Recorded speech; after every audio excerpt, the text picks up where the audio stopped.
Let's attention to some party politics now, where the new Patriotic Party delegates Congress to elect a leader for the 2016 polls comes off on October 18, 2014. The former Trade Minister and new Patriotic Party flag bearer hopeful Alan Tremontaine came second to two-time flag bearer Nana Akufo-Addo by obtaining 59 votes against 598, and by the latter, the contest saw the number of aspirants cut down from 7 to 5. There have been calls for him to step aside and back Nana Addo as candidate to avoid another defeat on October 18.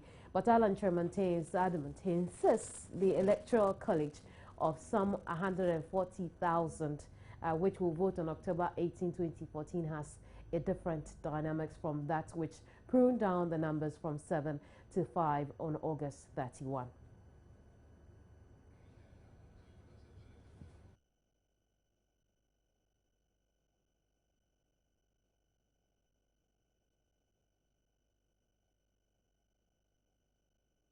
In the studio with me is Philip Langdon. Philip Langdon is with his special aide to Alan Tremontaine. Yeah, you're welcome to the program.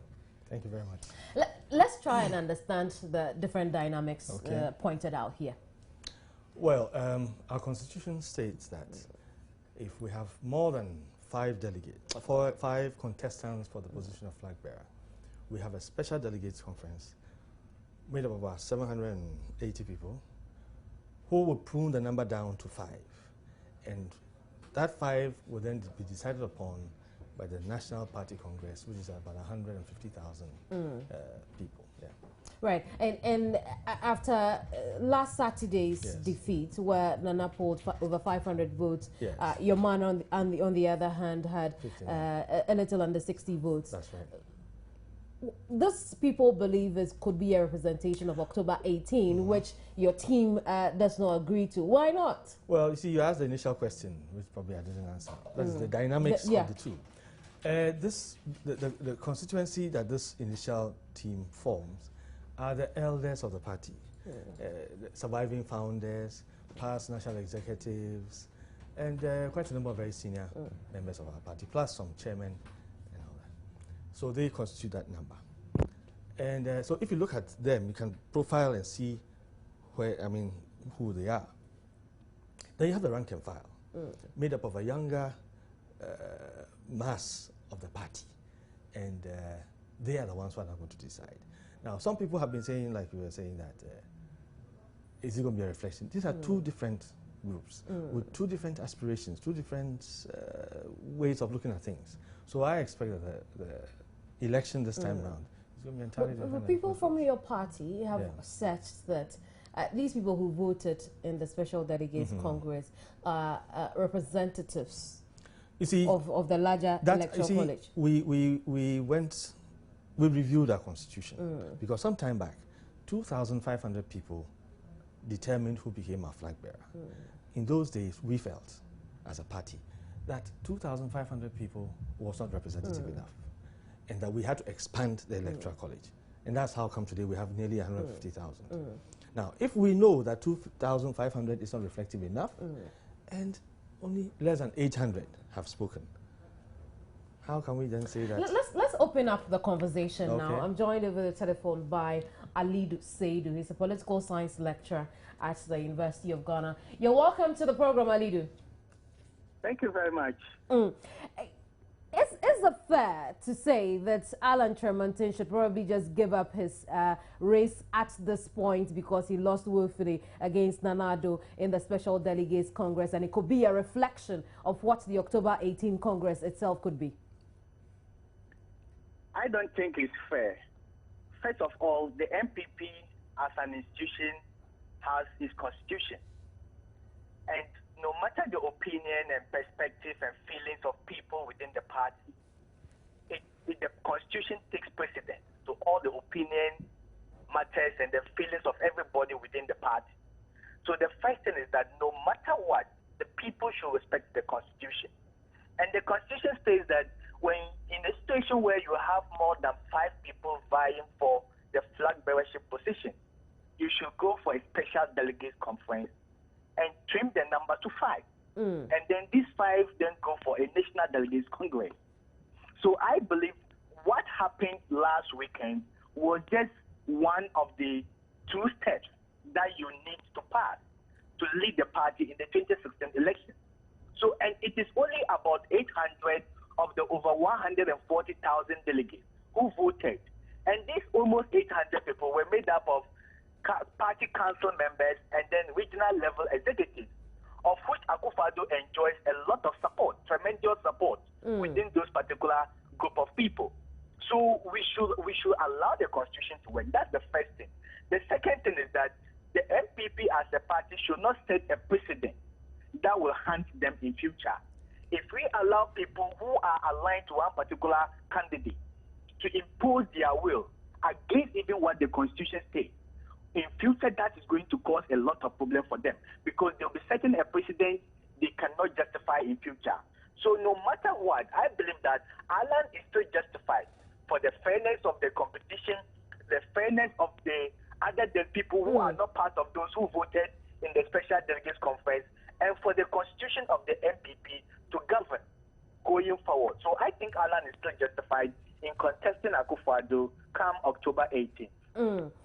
Alidu, thank you very much for your time. Alidu Seidu, Dr. Alidu Seidu is a political science lecturer at the University of Ghana. In the studio, though, I have with me special aide to Alan Tremontaine, Philip London.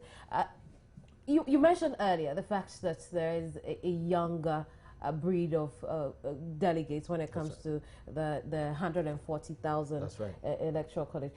What makes you think that your man could pull that crowd? Well, first of all, in the run-up to this last Congress, there were different strategies.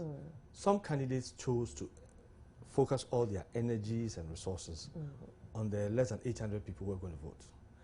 Alan embarked on a more rigorous campaign encompassing all the delegates. So he has been campaigning with the 150,000 in the run-up to this current situation. Something which he has always done. In 2007 when he was running, we had only 2,500. But he chose to engage the rest of the delegates who were at that time, or party executives at the grassroots level, who were not delegates. You see, because he has always seen them as an integral part of the party and an engine of the party, as against some who think that it is certain leaders who must decide for the rest of the party.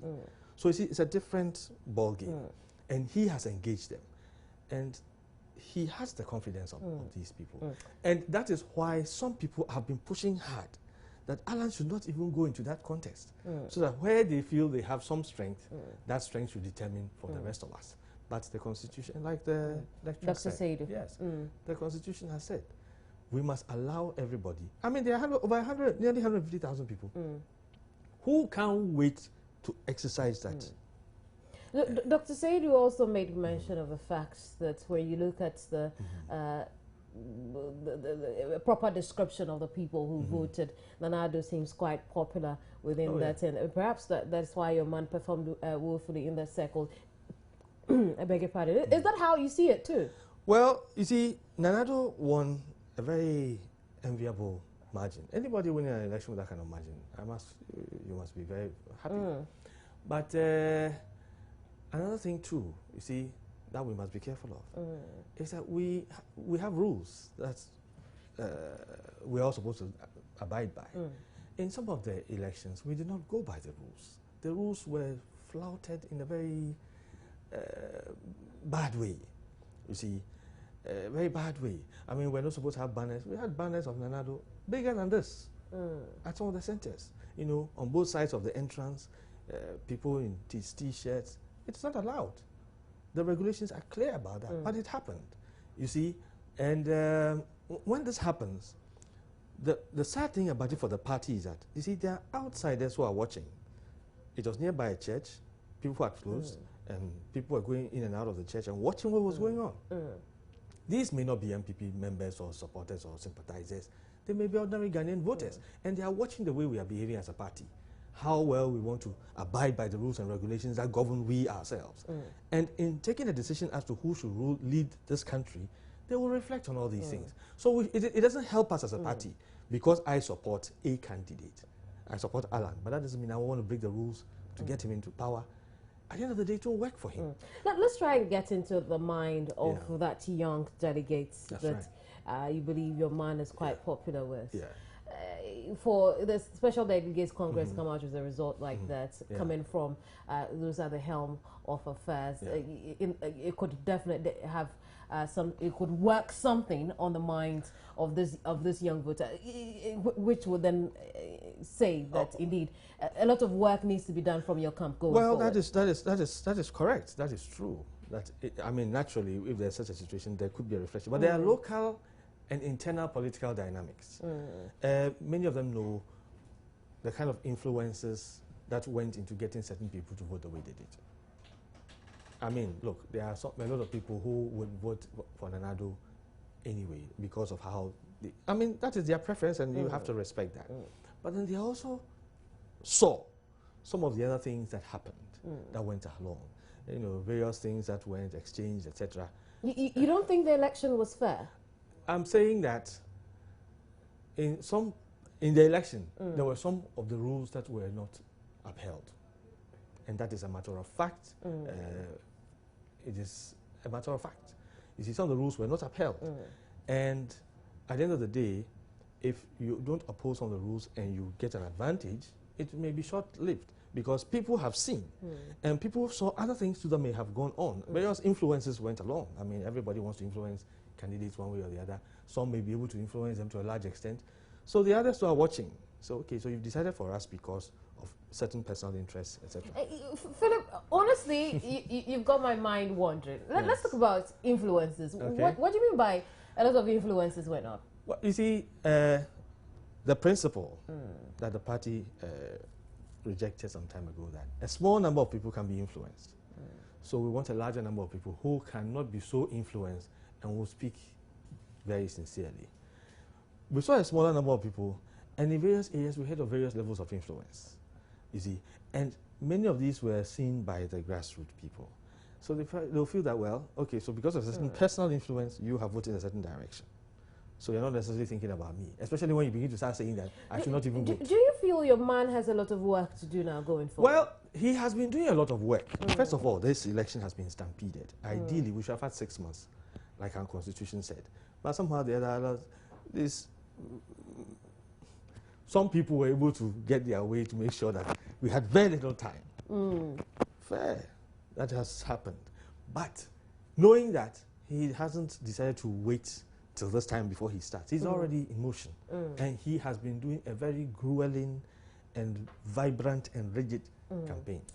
Finally, on the day of the voting, here in the studio, there were concerns about the fact that your man isn't out there. Nobody really knows what the ideals of Alan Tremonti is. Some have said, well, we can find the depths there. Yes, you see, Alan is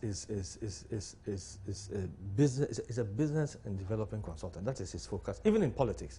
He's not interested in whether you stand for this or from that, or you come from here or from there, or those are not relevant to Alan. Alan's focus is how you as an individual can develop yourself better and contribute best to Ghana for Ghana itself to move on. That is his focus.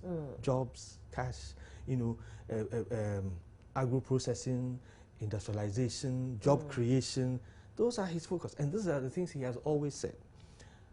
However, you see, because Alan has also spent quite a lot of time outside the country, and also because some of us too working on this part haven't articulated some of these things as well, and a lot of people have forgotten a bit of that.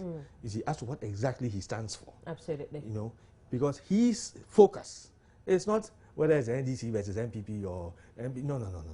It is about development. It's about Ghana moving forward. It's about progress and development and advancement of ourselves as Philip, I'm grateful for your company here on News Today. Philip Longden, a special aide to Alan Tremonti.